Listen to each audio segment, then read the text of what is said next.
Hello everyone and welcome to another video. Today we will discuss about latest Samsung laptop, the Notebook 9.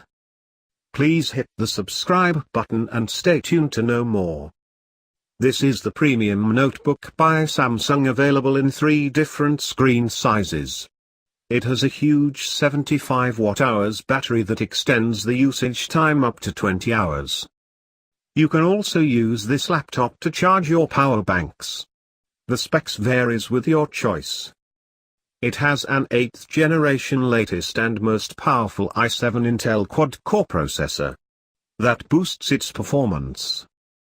It has 16 GB LPDDR3 RAM with 512 SSD storage options. It is only 14.9 mm thick with less than 1 kg of weight.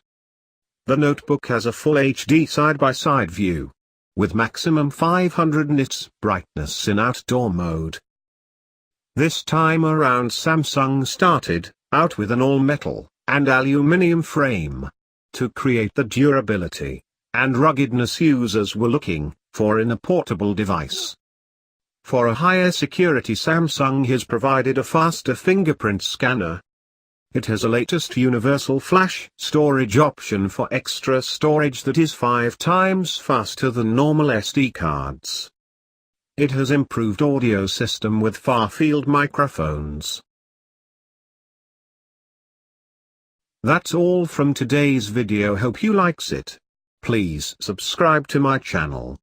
Meet you in another video.